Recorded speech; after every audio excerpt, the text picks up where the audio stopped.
Welcome back or welcome to the Next Level Podcast. I'm your host, Jon Harris. And as always, we're bringing to you unique perspectives, different uh, ideas and leaders in the industry that come on the show and tell you their perspective on the security industry, on leadership in the security industry, and just give you different touches and flavors of what it's all about. Today, I'm super excited to have with us Baer Halverson, the host of the Security Today podcast, amongst many, many other things, many hats that he wears and voices that he puts into the room. But I'm really, really excited, Baer, to have you on the podcast today to have this conversation. And first and foremost, why don't you give us your background, kind of how you got into the industry, a little bit about yourself, and kind of how you got from where you started to where you are today.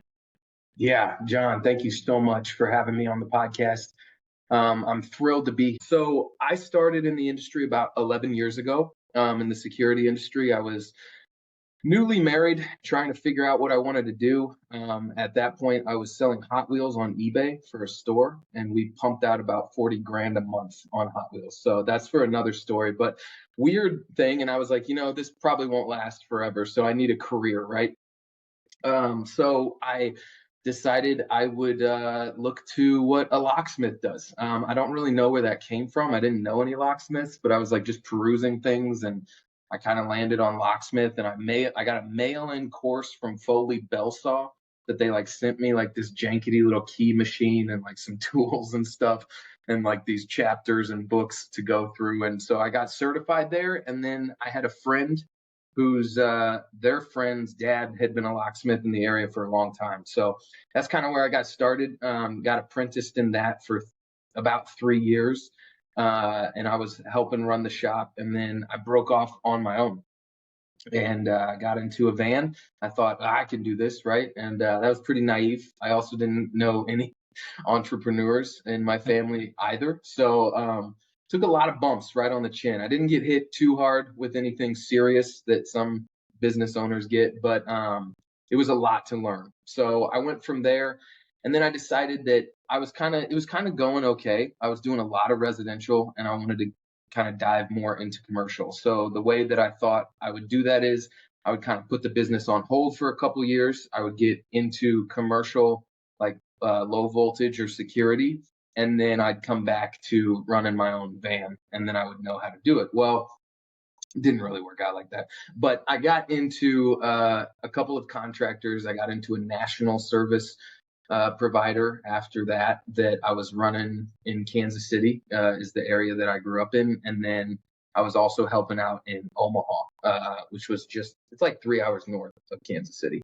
And so I did that for a little while. And then because of the pandemic, it kind of shut things down in Kansas City. So I was running to Omaha like 3 times a week, driving up there, working a full day and driving back. That actually is kind of where the podcast got birthed, that I put on the Security Today podcast, because I was spending so much time in the car, and I just read Malcolm Gladwell's 10,000 Hours. And I was like, what am I going to do to use that time wisely to help my career? Because I don't want this tech to Omaha my entire life. So I was like, I couldn't find anything when it came to security podcasts.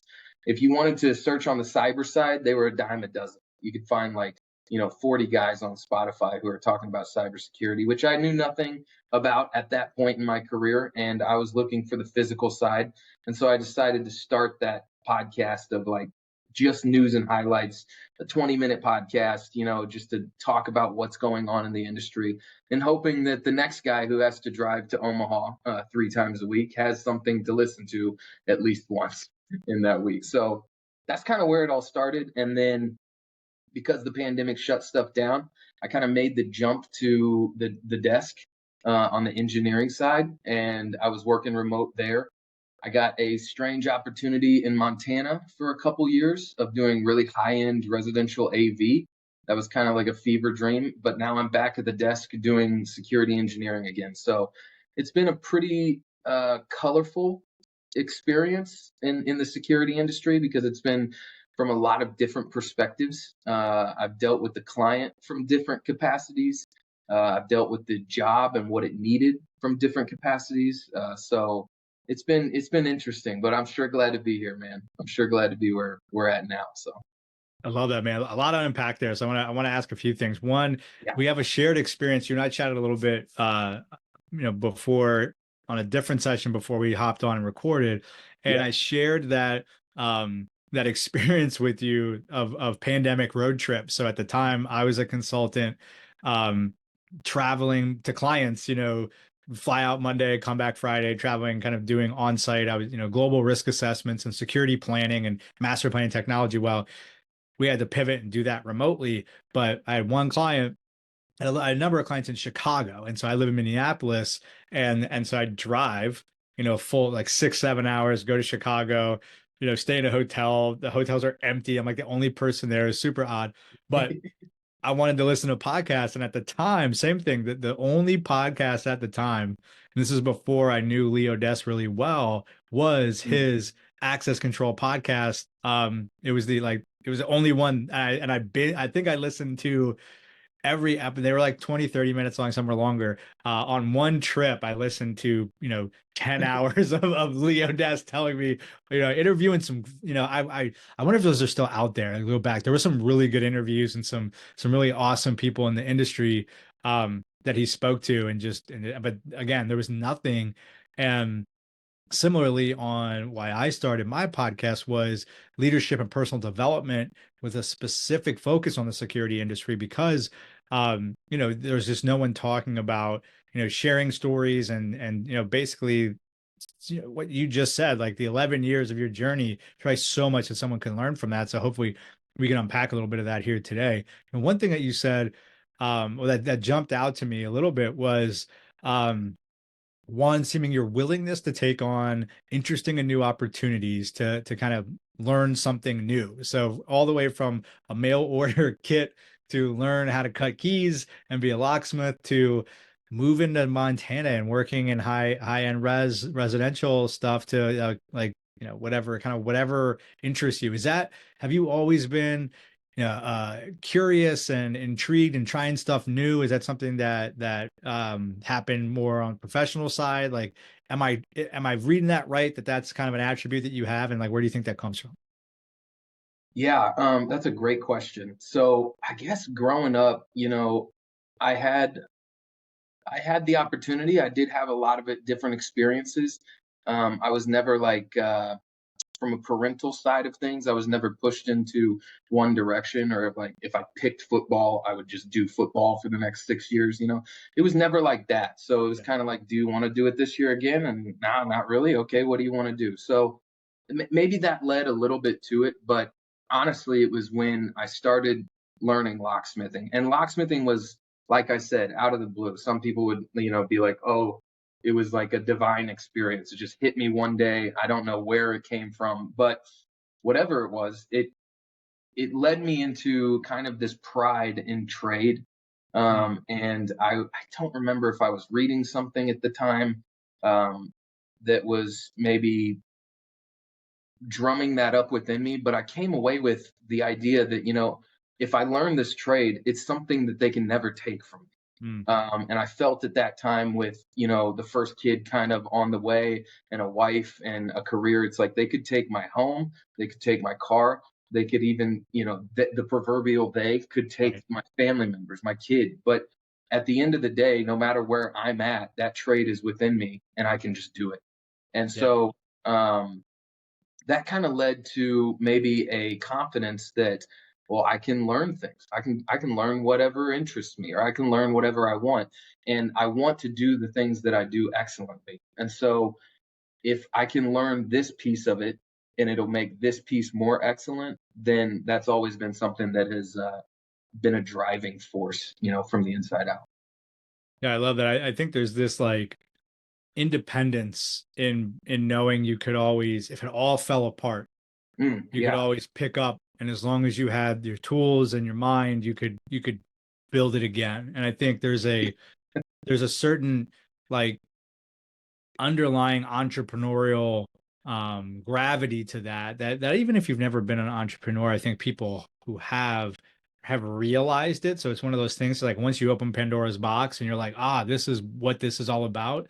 Like, Yeah. and you kind of alluded to it, right? Like you were on your own, then you decided to, join an organization, but probably always knowing like if this doesn't work out, I don't give a shit. I can always go back, Yeah. start that Yeah. truck back up and go and go do, build it again, right? So there's a comfort and independence and I think a confidence that comes from knowing that no matter what, you can take care of yourself. Yeah. With some of those bigger jumps in my career and, talking with my partner, like about what, like, is this a risk? Should we do this? Should we not?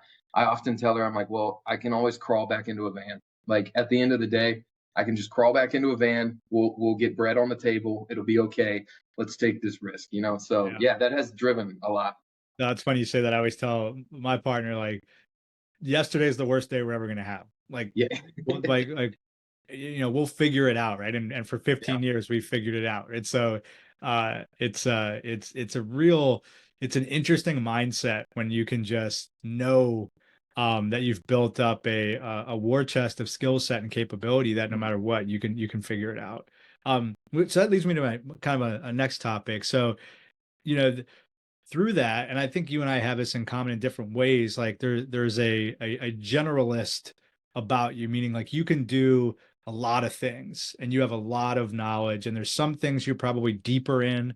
And I had a friend on the show a couple of months ago, his name's John Pirelli, and he had this concept called spears and shields, and he said you can only carry a couple spears, meaning you can only go really really deep in a few areas. But that's why you build a shield where you can go really, really wide in a lot of different areas and complement your spears. And then you go get other people and have all their spears. And then now you have a team and you find the specialist to help you in the areas that you need it, but you have your areas of specialty. And I think when I look at the world of technicians and engineers and just technical people in the industry, I know a lot of really good ones, and a lot of the really great ones I know are they're going to be retiring soon, and it got me thinking about it. And it's not even actually, it's not even we'll talk about it in a technical sense, but I talk about this all the time, and it's one of the things that drives me, the passion that I have for leadership and performance development in the industry is because we do have a talent problem, meaning we have more better people who are going to be in their 60s than we do in their 20s and 30s. And we got to find ways to get great people in and keep them in and help them get from good to great faster. It took you 11 years, took me 15, like to get on that journey. How can we help other people do it in 3 to 5?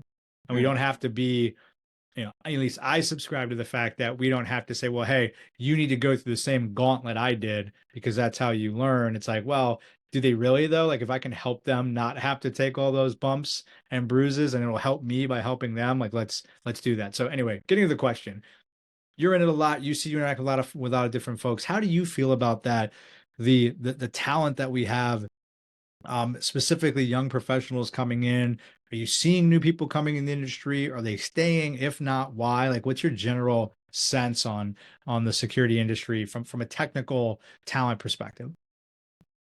Yeah, it's a loaded question. I mean, I think that it's kind of layered. We have a couple of things that we're fighting against with that, and I know that I just heard the other day from there's a gentleman on LinkedIn and he's on a lot of like reels or TikToks or whatever you want to say that he talks about the trades, and he's trying to like bring awareness to the trades.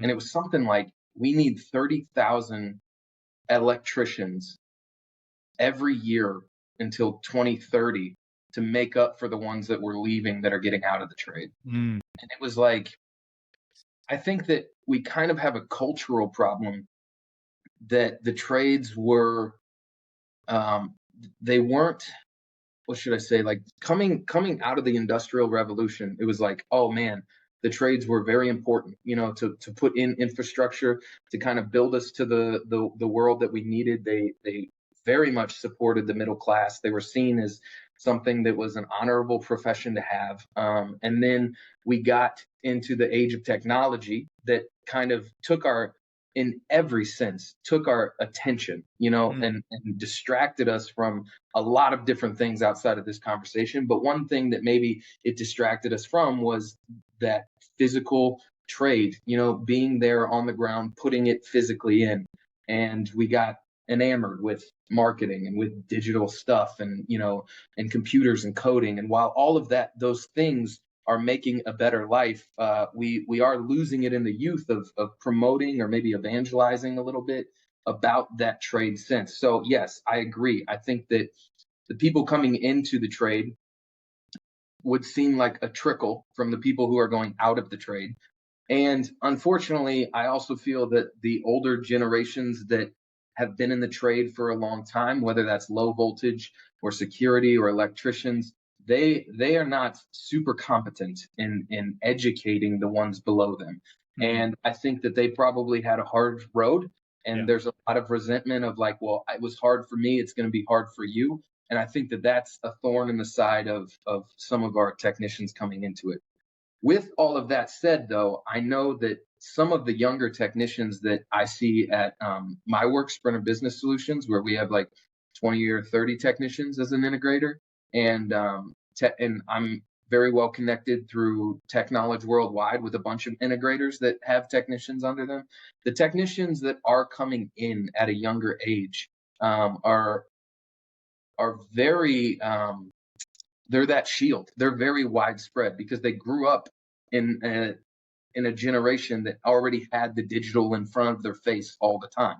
So Mm, when they come in and you can slow teach them the physical, it's like they can also pick up the back end. Where I feel is maybe in the past it's been a problem because you got a guy who pulls wire, he terminates a panel, he does all of that, and it looks beautiful. But you stick a computer in front of him, and he's like chicken pecking to and like misspelling an email. You know what I'm saying? So it's like we don't have that anymore. We just have to focus on getting the physical skills in front of these people or in front of these younger technicians, and not just physical, like what you're doing too, like giving them a sense of leadership. I also feel like that digital thing in front of them for growing up has kind of caused them not to not to be as driven in the initiative of like being the jack of all trades, you know. mm. And it's not because they find it useless. It's because they haven't been demonstrated it in a way that it's like, oh my gosh, this is enjoyable and fulfilling. And it makes me feel as if I'm having more of a purpose if I can learn these multiple things. So it's very, very layered. I Yeah, would yeah, it's not there wasn't gonna be a silver bullet there. There's a lot of, yeah, yeah, context and subtext yeah. to it. I think one of the things you said that I always wanna highlight is, uh, we get enamored with the digital things, with the software and like the fanciness and the coding and all that. And at the end of the day, none of that stuff works if someone doesn't put a computer in a rack and wire it up and put it on a read. Like, it Right. all sounds great, but on behind it, like that stuff can't run without the most powerful quantum computer running the most prevalent AI models and large language this and that data lakes blah blah blah. There's a physical computer somewhere that's connected. Yeah. That someone ran the wire, someone put the power in, someone did this. So it's all comes back to the necessity to have the physical technology and the connection and someone with the know-how to connect it and make it all work. And I think we don't like, it's I don't know that we don't like to talk about it. It's just that it's less sexy to go have that conversation about the hardware side of it. And like you said, the nothing one of the things, and maybe I'm just because I'm a security technology nerd, nothing is more beautiful than me than seeing a well designed, deployed, and wired panel in a closet with like all like there's some of these videos or like IT fail memes and stuff like that where you these wire and I when I was a consultant I'd see those all the time. And like when you see like a life safety power panel put up where everything is just squared away and everything's color coded and it's labeled and you're like somebody gave a shit Yeah. about that. And like Yeah. that's Yeah. that trade craft and that craftsmanship. Like there's this story, this book I read called The Carpenter, and this guy, he's building like a cabinet for this custom cabinetry, and he's painting the back of the panel that's going against the wall, and his son's watching him do it, and he asks him, Dad, why are you painting the back of that? And like, no one's ever going to see it. He's like, but I will know. Like, this is my craftsmanship, and I don't cut any corners. I always do it the best. And like, that's something that I think, in the great tradesmen that you have, like my brother-in-law, he's in his mid-30s. He's an electrician, and he's like the only younger person electrician I know. And so it's interesting. His dad was an industrial tradesman as well, and so it's, they've kind of passed that down. But all the other things that he does that are kind of fun and interesting, his attention to detail in his trade craft is like second to none. And so there's this also beautiful habit that can be created out of that. Like some of the greatest sales leaders that I know in the industry started in a truck, started crawling around, pulling wires. So I think there's attributes that you can get out of that. And those are maybe some of the stories that need to be told about, there's a path and a growth and a development out of those roles too. But to your point, if that next level mindset of wanting to kind of get better and aspire to something bigger isn't inherent in you, and you're just like, I just want to go in and plug in some wires and leave for the day, which is like, I'm not saying everybody has to be wired that way, pun intended, but if I think for those who are, I think the misnomer is that if I get into an engineering role or a technical role or a trade role, like I'm 40 years, I'm stuck in it. Like there's no way out, which just isn't the case. Yeah. And no, I wholeheartedly agree. And so on Instagram, I've been on Instagram for a long time, and that's where a lot of my technician connections in the industry have happened, because a lot of them got on there. And I was wiring a bunch of cans in my career when I was working for that service provider. TSI, by the way, if I can shout them out, they're an excellent company to work for. But it was in those, like, I remember one time I got called down to a can, right? And it was like 2.5 hours into the middle of nowhere, Kansas. And so it's like this little, like, just, cell service colo that I was in. And I went in and I popped the can, and there was maybe like 15, 20 doors at the site. And it was wired impeccably, right? Like it was just excellently wired all the way through with the labels, just like you said. And I was just so happy to see it, because I felt that was what I was attempting to do every time that I wired a can up. And this one wasn't me, it was someone else who had wired it. But I felt in that moment that this can was teaching me things just by looking at it as a technician. And so I wanted everything that I touched after that. And I like started this like Instagram called Clean Can Mafia. And I was just like reposting all the cans that I could find that were wired well. And I just felt like if you could see it as a technician that's out there, maybe not putting in the best of work, you would be like, oh, it can be done that way. Oh, you can, you can put the two wires in your chuck of your drill and twist them out so that when they're lined in the can, they're like a straight line, and you can Velcro like this and label like that. And I just felt like it was, when you put the excellent work in, you're not just doing it because that the back of that is painted. But I knew that at some point I wouldn't be the technician at that colo, that somebody else is going to pop that can at some point. And I was always wiring for that guy, because I wanted him to open it up and be like, holy shit, this is amazing. Like, who did this? Well, there's two things there, right? There's your craftsmanship of being like, I have pride in my work. And when someone opens this up, they're going to be like, so if they knew it was you, if they said, oh, I'm going to one of Baer's accounts, or I inherited a customer, I know this is going to be squared away. Yeah. Or the most interesting thing you said that I've never heard before is that they can learn, like when they pop that can and they see it, they could learn something. Meaning like, I didn't know it could be done this way, or I never thought about doing it this way. And I learned that there's a, I'm forgetting Bo's last name, but there's this sales engineer who works for Linnell S2. His name's Bo. He's on the West Coast. Shout out to Bo. He is the man. And when I was an end user, he was in the pitch meeting, and his demo is basically what closed the deal.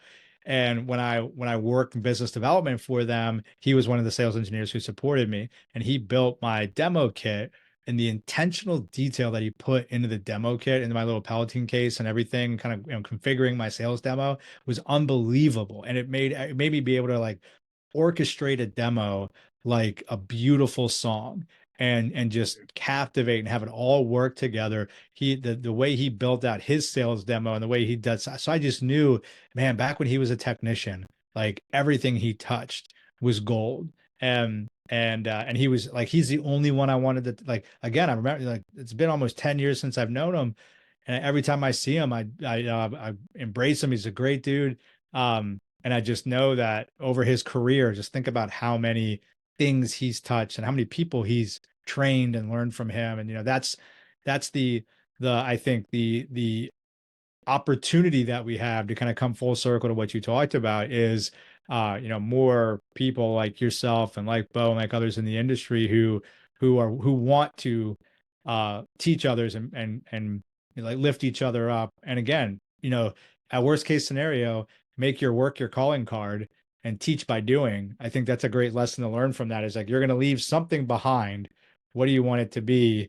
Do you want it to just say like, hey, I got this done as fast as possible? Which maybe for some, when it's incentivized to say, I got to do 10 jobs today, and that means each one can only take 45 minutes. You're going to get a 45-minute quality job, whether, regardless. So, the kind of a different discussion around values and incentivization from service providers, but it definitely is worth thinking about kind of what message it sends when the work quality that you leave at a job when you're done.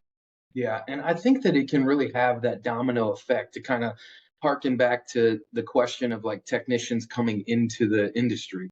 If we can encourage and lift up the technicians that are here now by praising that excellency of work, and really seeing the security industry as not just this hang and bang culture of getting alarm contacts on the door and stuff like that, but something that is truly a craft, truly something that at the heart of it, when you're at the panel, it is a little bit of artwork. And if we can encourage the technicians in that are out there right now, what it'll do, and I try to use a hashtag a lot when I get onto this educational piece of hashtag be the better tech, because it's the idea that you can be the better tech. It's within you. This is a craft. You are a technician. And so if you encourage them to do that, and they gain that pride in their work, then the work that they're doing maybe leaves their mouth outside of the job site. Maybe they tell the next guy, their buddy, hey man, you don't like pushing cars, or working for enterprise or whatever. Why don't you come work with me, man? We do this, and I got it on my phone because I've been taking pictures and sending it to Bear to show him how good I'm doing.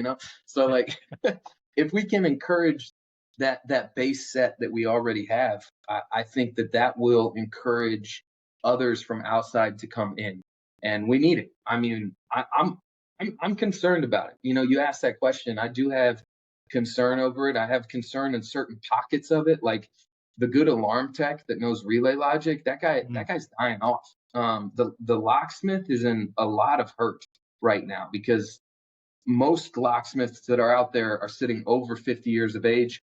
They have a small shop, and they might still just be pushing brass. They haven't even touched a door lock or a contact.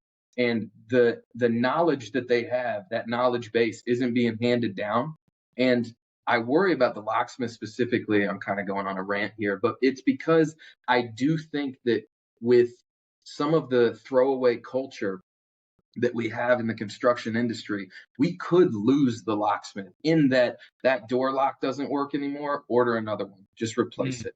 Yeah, just replace it. Yeah. Yeah, and we're losing that trade knowledge that could come in and repair and just cause something to have more longevity, which is really just better for like humanity, if we still have this underlying notion of we're here for longevity. We want good things. We want good things to work for a long time.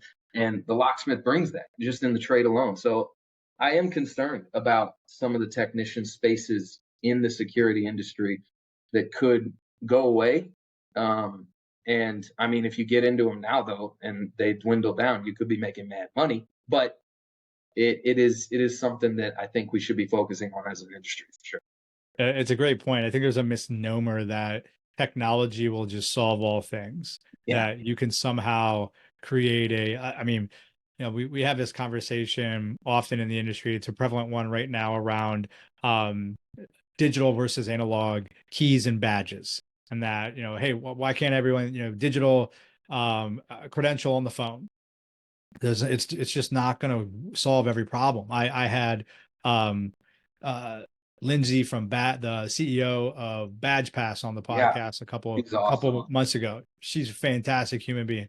Her and I had a great conversation. I was on her. They do a little kind of like mini podcast that I was on and talking specifically about why I think the physical badge and to some extent the physical key isn't going to disappear because Yeah. there's high percentages of the population where mobile isn't feasible and like it just and so those think like one that if it breaks just replace it. I mean the industry's somewhat incentivized to do that because they can sell you another thing, but then Mhm. that's something you got to throw out, right? So there's like an environmental social governance component to this around you know keep something operational so that you don't have to replace it, so that we're not filling up garbage heaps in certain places, and also it's more cost effective. And so if you don't have to replace 100 locks a year and you can just service them, like can you use that budget? I'll use that to buy the new fancy thing or the new technology or invest in other places and not just tossing out stuff that could easily be fixed.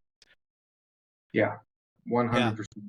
No, I Um, agree. And I will tell you, when I was a locksmith, like 8 years ago, when I was running in a lock van, they were already humming about, the physical key is going to go away.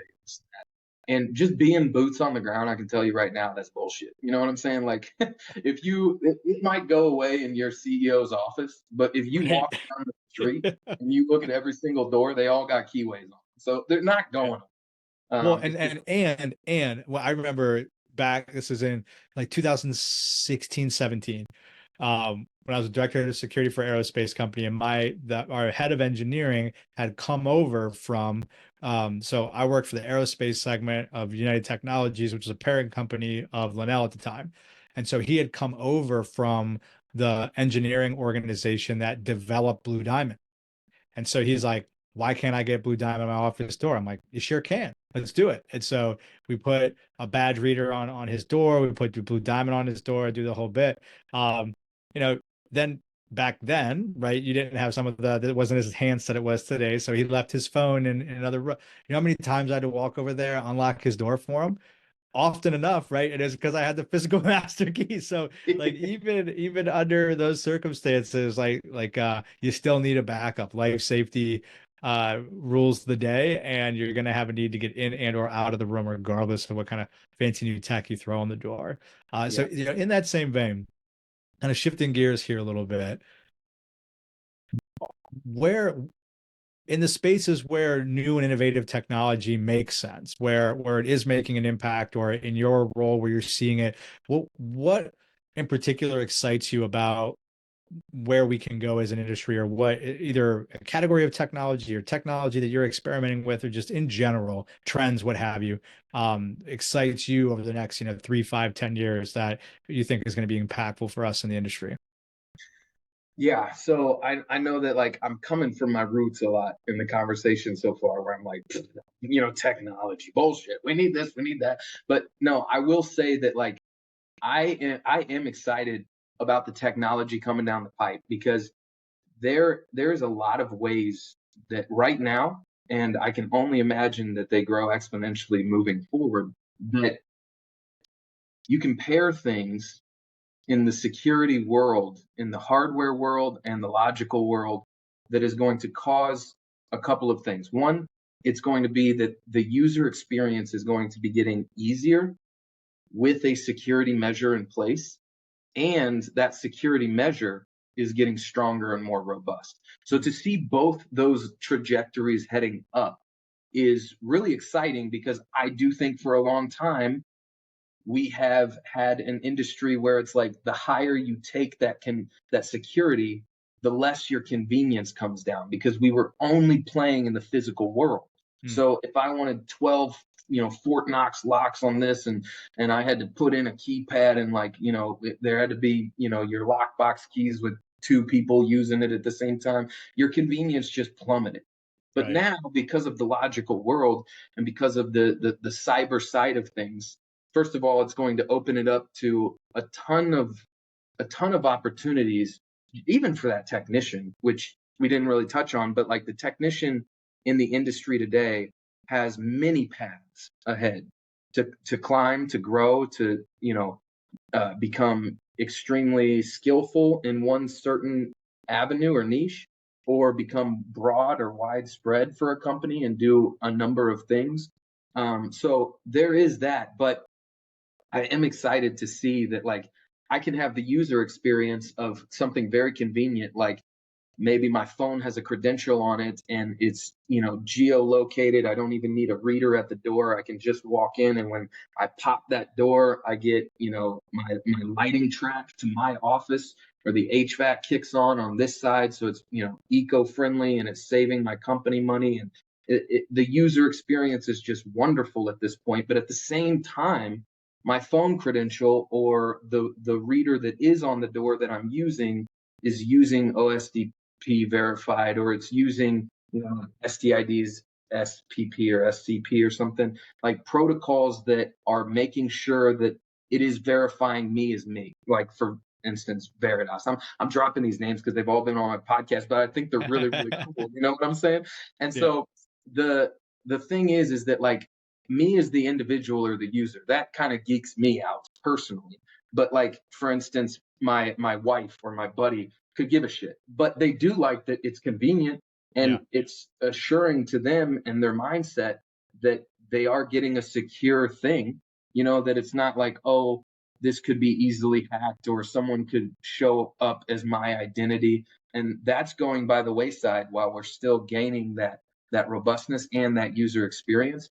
And I think that mindset, that's something else that I really do preach, is that security is a mindset. Because at the end of the day, if I lock down the site and it's just 100% bulletproof, but the guy walking in doesn't know enough, and his mind is like, hey, I got to look over my shoulder, or this really isn't doing much, then he's not secure, and you haven't gone that final mile, and that site is not fully secure, because his security is mindset at the end of the day. So I think that providing that to users who maybe know nothing about security, while also making it more convenient for them to interact with it, is something that the industry is doing really well right now. And I think it's headed on uh, a healthy path. No, that's a really good point. I always felt that in the past, you had to make that trade-off between compliance and convenience, and it was very hard to allow for both to coexist, and whether or not. And I think part of that was our inability to accept the fact that uh, certain applications of security technology that were used in we'll say, like, entertainment or hospitality could be naturally transitioned over into what I refer to as the high security or enterprise marketplace. And Mhm. again, like, there's certain places, like one of the examples that I gave when I was talking to Lindsay was, um, I worked at a government contractor. I had closed areas where we did top secret government work. Like, you can't bring nothing in there. You can't bring a phone. You can't bring a card. Anything that transmits anything.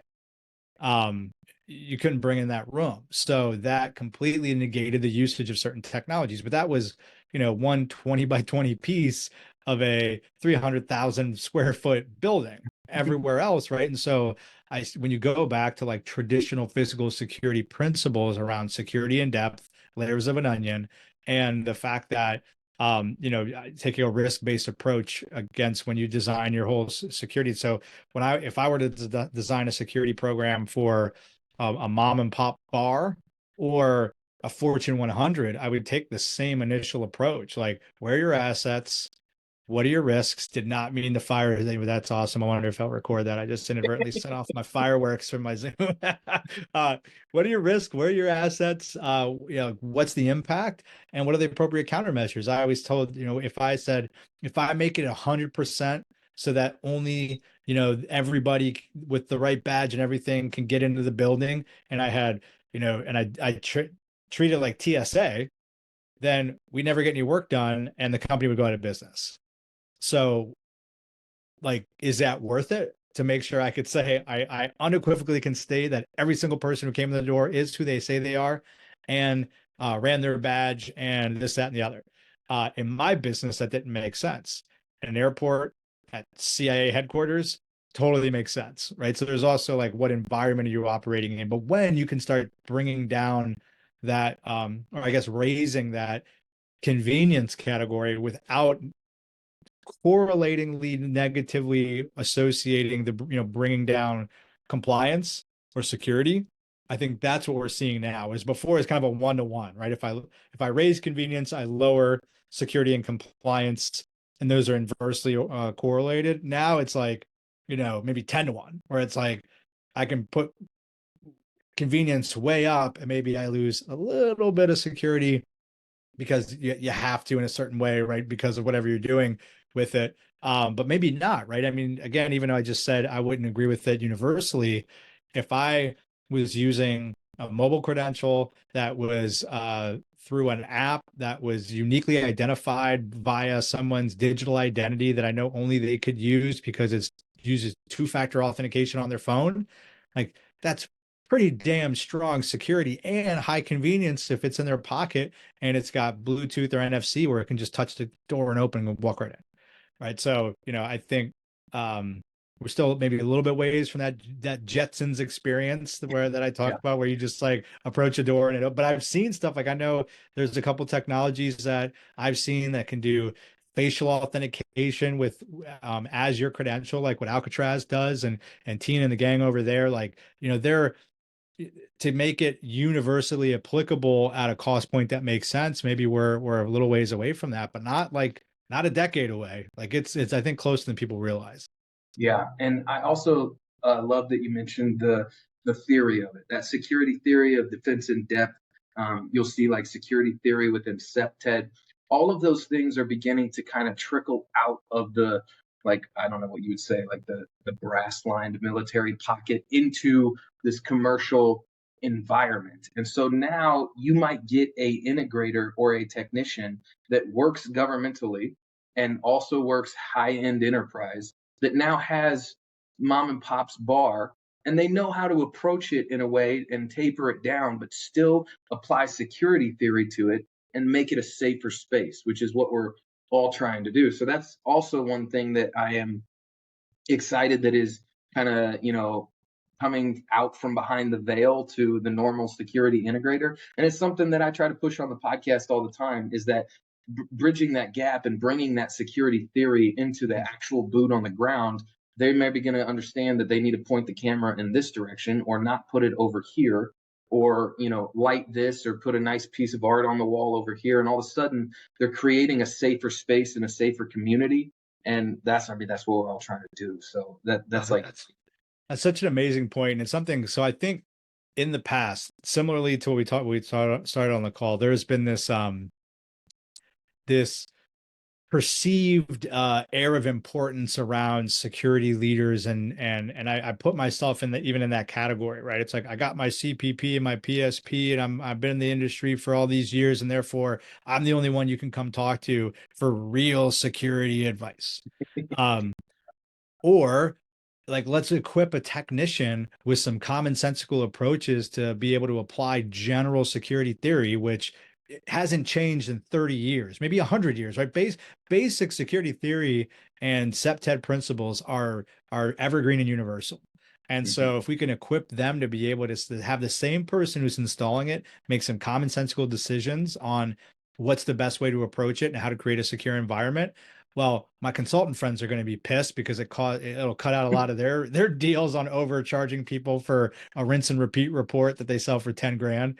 But it would definitely upskill, and I'm really glad to hear that's the kind of messaging, Barry, that you're pushing out there, because that makes them, one, more connected to the mission. You're doing more than just plugging some shit in and turning wires, right? You are creating a safe, secure environment and helping people and keeping people safe. Like that's I had Don Marone and Benji Bollick have been on my podcast in the past couple of weeks, and both of them said this. Benji, in particularly, around like why he's in the industry, because he feels connected to the mission around keeping people safe. And I think when you talk to most people like us who have been in it for a decade or more, who stick with it, who get passionate about talking about it, they feel the same way, right? There's a compelling need to help keep people safe, and that's kind of the driving force behind everything that we do. Um, as we land this plane here and kind of wrap things up, last question I want to pose to you, man, is are there any things that you see that, like, what's holding us back as an industry? What are the things that are in our way from us fulfilling our full potential? And I'll leave that kind of generally vague and open to give you agency to take it wherever you want it. Um, you know, I I feel that some of if we would have had this podcast like just 5 years ago, there would have been some hurdles that I could be like, hey, this is a problem. But I, I just attended ISC West for the first time, and I kind of got to shake all the hands of like the people that I've been talking to on the podcast, and it just feels like we're kind of overcoming those hurdles like right now, like we're Mm, in that moment. So I think that one problem that the security industry has had in the past is that guarding of information, whether it be the locksmith who's like, I'm not going to show you what the inside of a lock looks like. I know that I've watched YouTube videos where locksmiths are like, I can't believe you're showing this to the criminals. It's like, okay, calm down. And you also have like that other aspect of it where the consultant or the CSO, the C suite is like, they're just technicians. They don't understand risk management or governance of a site or anything like that. But and it all kind of siloed this information that I feel as if now, because of the conversations around technology, because of the conversations about how to build a safer environment that are going on, it's bridging that gap, and we're getting the guy who pulls the wire and the guy who signs the consulting document in the same room, or they're speaking about the same things, and so that hurdle's not really there anymore. And then there's other things like the integration between hardware and software might even 5 years ago have been a problem, but now there's kind of this click or this light bulb that went on that's like, oh, we can integrate all of this. Like we should want to play as let's say like as Dormacaba, we should want to play with Handwall, or if we're this company, we should want to play with that. So it's it's allowed for kind of that hurdle to go away. So I feel as if there's nothing really that's like pressing right on the nose that like, hey, this is the security industry's problem, this, that, and the other. If we don't get over this, we're gonna die. It's just not like that. And I do want to just touch back on, what like Benji Bollick said to or Bolick to say that he, feels like he's contributing to this mission. That's another thing that I also like to preach is that we as security professionals live left of bang. Bang being the event that is either the gun going off or the security event stealing assets or crippling a company's reputation, whatever it be. We live left of that, but we live left of that with the same importance as the people who live right of it. So the police officers, the doctors, the cybersecurity professionals that have to come in and clean up an incident response, like all of those people seem very important because it's the need that is needed right then. But the people on the left side of that are just as important.